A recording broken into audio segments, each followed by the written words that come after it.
Türkistanlıq qarindaşlar, Şərq Türkistan xəbər agentliğinin xəbərlər proqramısını görüşünüzü qızğın qarşı alırıq.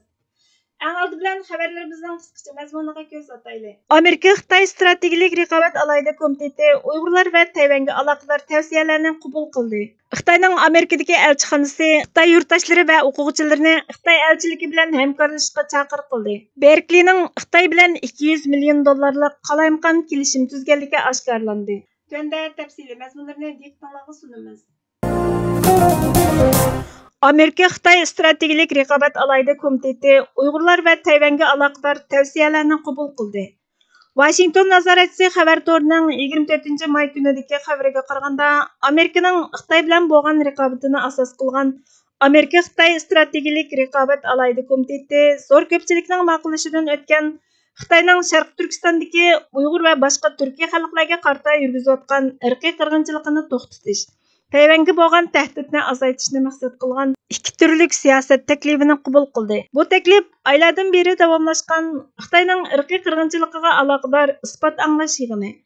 Xitoy Tayvanni besib olgan ahvolda buningga qanday javob qaytarishdagi ustal-usti manevrni o'z ichiga olgan tirishchilikdan keyingi tavsiya va xulosani ko'rsatdi. İki partiyaning bilet tashlashidan keyin rais Mike Gallagher va navbatdagi a'zosi Raja Krishnamurti saylangan komitetning tunji siyosiy tasdiqi bilan aloqador birlashma bayonot e'lon qildi. Birlashma bayonotda buning tunji qadam ekanligi, Tayvan bo'g'izida to'salg'i bo'lib, Tayvanni qo'g'dashda qat'iy qarorliq ekanligi, Uyg'ur irqiy qirg'inchiligiga ko'z yumib tura olmaydiganligi, Uyg'urlarga qarata sodir qilgan jinoyatning jinoyatdan battar jinoyat bo'lganligini tushuntiradigan uchurni yo'llashda ikki partiya hamkorlashib xizmat qiladiganligi o'ttirg'a qo'yildi. Komitet Amerika armiyasining Hindi Tinch okean rayonida uzun musofirlik boshqariladigan bomba va uchquchisiz mashinaga muhtoj ekanligini, iskladni to'ldirish uchun uzun yillik ta'minotdan foydalanish kerakligini o'ttirg'a qo'ydi va ittifoqdoshlari bilan Tayvan krizisiga diplomatik va iqtisodiy jihatda qanday to'salg'i bo'lish to'g'risida texmi yaxshi moslashishga chaqiriq qildi. Ular yana Amerikani Tayvanni harbiy asliyalar va qurol bilan ta'minlashga, ular o'rtasidagi birlashma harbiy mashqni kengaytirishga chaqirdi. Xitoy Tayvanga qarshi tajovuzchilik manevrlarini kuchaytirdi va Xitoyning Amerika havo sohasidagi razvedka balonini etib tushirgandan keyin Amerikalik kasbdoshlarining aloqalash tirishchiligini rad qildi. Xitoy Tayvanni 2027-yilgacha ishg'ol qilganligini aniq aytgan bo'lsa-mu, Amerika amaldorlari to'qinishning muqarrarligiga ishonmaydiganligini aytdi. Xitoyning Sharq Turkistondagi Uyg'ur va boshqa Turkiya xalqlariga yurgizayotgan irqiy qirg'inchiligiga kelganda, komitet hukumatga Xitoy Kompartiyasining musulmon turk xalqiga yurgizgan jinoyatining mas'uliyatini surishti qilishni, majburiy emgakdan ishlangan mallarning import qilinishiga aloqador Amerikaning cheklamalarini ijro qilishni tavsiya qiladi. Xitoy Tashqi ishlar ministrligi tarafidan seshanba kuni oshkorlangan ochiq xatga qaraganda, Xitoyning Amerikadagi elchixonasi Xitoy yurtdoshlarini va o'quvchilarni elchilik bilan hamkorlashishga chaqiriq qilgan. Kundalik chaqiruvchi xabar torining 25 may kunidagi xabariga qaraganda, Xitoyning Amerikada turishliq elchisi Shefeng vazifaga tayinlangandan keyinla Amerikadagi Xitoy yurtdoshlari va o'quvchilarni vatan uchun xizmat qilishga undab yordam talab qilgan. Xitoy elchiligining tor bekatida e'lon qilingan Shefeng yozgan xatda qon suvdan qilin. Sizlarning bu xizmatga qatnashishinglar intayin ahamiyatli deb yozilgan bo'lib, ularni yiriklashib qolgan Amerika-Xitoy munosabatini yaxshilash uchun ko'vriklik rol o'ynashga tavsiya qilgan. Xatda yana zamonaviylashish yo'lida ketayotgan Xitoyning Xitoy xalqi va dunyo uchun ne'mat ekanligi, davlatning taraqqiyotini boshdan kechirish, o'z-o'zini to'liqlash uchun pat-pat Xitoyni ziyorat qilib turish kerakligi bayon qilingan.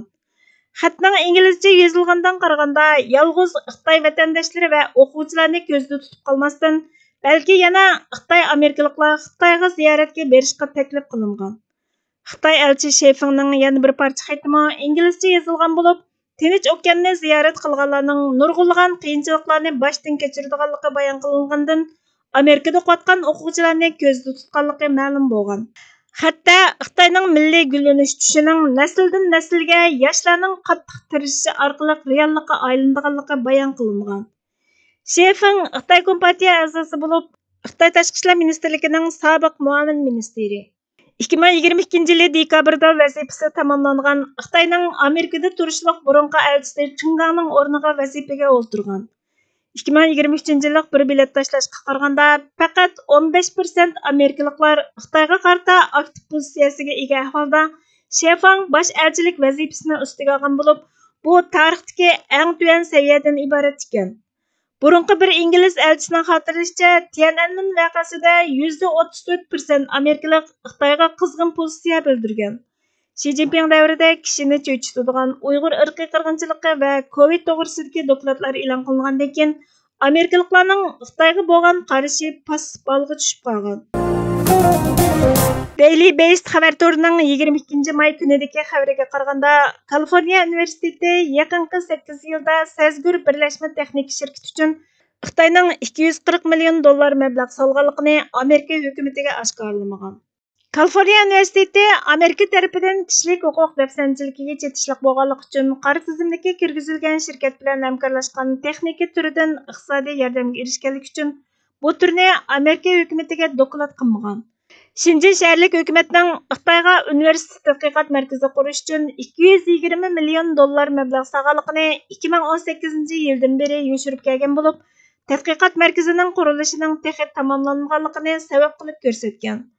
Universitet yana Amerika hukumatiga 2016 yili Xitoy hukumati Ma'rif ministrligi kontrolligidagi Tsinghua universiteti bilan $19 million to'xtamni oshkorlamaganligini e'tirof qilgan. Berkeleyning Xitoy hukumati va jazoga uchragan Xitoy shirkatlari bilan bo'lgan munosabati Washingtondagi kishilarning diqqatini qo'zg'agan.